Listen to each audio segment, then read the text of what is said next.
एक लड़की थी, बहुत ही खूबसूरत। जितनी वो सुंदर थी उतनी ही ईमानदार। न किसी से झूठ बोलना, न फालतू की बातें करना, बस अपने काम से काम। उसी क्लास में एक लड़का था। वो मन ही मन उससे प्यार करता था। लड़का अक्सर उसके छोटे मोटे काम कर दिया करता था। बदले में जब लड़की मुस्कुराकर उसे थैंक यू कहती थी तो लड़के की खुशी की सीमा नहीं रहती थी। एक बार की बात है, दोनों लोग साथ साथ घर जा रहे थे। तभी जोरदार बारिश होने लगी। दोनों ने एक पेड़ के नीचे शरण ली। पेड़ बहुत छोटा था। बूंद छन छन कर उससे नीचे आ रही थी। ऐसे में बारिश से बचने के लिए दोनों एक दूसरे के बेहद करीब आ गए। लड़की को इतने करीब पाकर लड़का अपने जज्बातों पर काबू न कर सका। उसने लड़की को प्रपोज कर दिया। लड़की भी मन ही मन चाहती थी उसे, इसलिए वो भी राजी हो गई और इस तरह दोनों का प्यार परवान चढ़ने लगा। एक बार की बात है, लड़की उसी पेड़ के नीचे लड़के का इंतजार कर रही थी। लड़का बहुत देर से आया। उसे देखकर लड़की नाराजगी से बोली, तुम इतनी देर से क्यों आए हो? मेरी तो जान ही निकल गई थी। ये सुनकर लड़का बोला, जाने मन, मैं तुमसे दूर कहाँ गया था? मैं तो तुम्हारे दिल में ही रहता हूँ।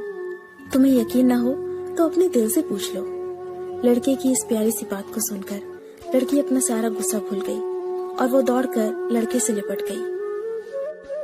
एक दिन दोनों उसी पेड़ के नीचे बैठे बातें कर रहे थे। लड़की पेड़ के सहारे बैठी थी और लड़का उसकी गोद में सर रखकर लेटा हुआ था। तभी लड़की बोली, जानू, अब तुम्हारी जुदाई मुझसे बर्दाश्त नहीं होती।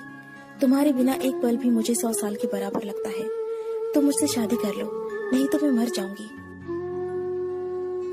लड़के ने झट से लड़की के मुंह पर अपना हाथ रख दिया और बोला, मेरी जान, ऐसी बातें मत किया करो। अगर तुम्हें कुछ हो गया तो मैं कैसे जिंदा रहूंगा? फिर वो कुछ सोचता हुआ बोला, तुम चिंता मत करो, मैं जल्दी अपने घर वालों से बात करूंगा। धीरे धीरे काफी समय बीत गया। एक दिन की बात है, दोनों उसी पेड़ के नीचे बैठे हुए थे। उस समय लड़के का चेहरा बिल्कुल उतरा हुआ था। लड़की ने पूछा तो वो रुआसा होकर बोला, जान, मैंने अपने घर वालों को बहुत समझाया, पर वो हमारी शादी के लिए तैयार ही नहीं है। उन्होंने मेरी शादी कहीं और तय कर दी है। ये सुनकर लड़की का कलेजा फट पड़ा। उसका मन हुआ कि वो जोर जोर से रोए, लेकिन उसने अपने जज्बात पर काबू पा लिया और बोली, मैं तुमसे सच्चा प्यार करती हूँ। मैं तुम्हें कभी भुला नहीं सकती। प्लीज मुझे माफ कर देना। लड़का धीरे से बोला, वैसे अगर तुम चाहो तो हम हमेशा अच्छे दोस्त बनकर रह सकते हैं। लड़की ये सुनकर जोर जोर से रोने लगी। लड़के ने उसे समझाया और फिर दोनों रोते रोते अपने अपने घर चले गए।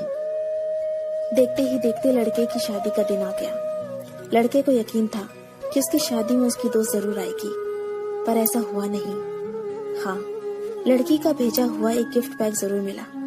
लड़के ने कांपते हाथों से उसे खोला और उसे देखते ही बेहोश हो गया।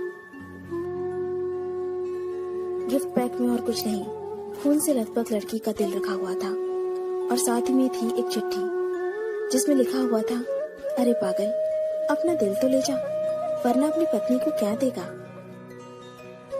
दोस्तों, किसी के लिए मोहब्बत टाइम पास होती है और किसी के लिए जिंदगी से बढ़कर। अगर किसी से मोहब्बत करना तो उसे ताउम्र निभाना भी, वरना क्या पता आपका हाल भी ऐसा ही हो जाए। जो उस दिन के बाद नहीं जी सका, नहीं मर सका, उसकी सारी जिंदगी पछतावे और अफसोस में घुट घुट कर कटती रही। अगर आपको ये स्टोरी पसंद आई तो इसे लाइक जरूर कीजिए और इसे अपने दोस्तों के साथ शेयर कीजिए। अगर आपको हमारा चैनल पसंद आए तो इसे सब्सक्राइब कर लीजिए। मैं आपको मिलती हूँ अपने अगले वीडियो में। तब तक के लिए अपना अपने लव्ड वंस का ध्यान रखिए। Bye, take care.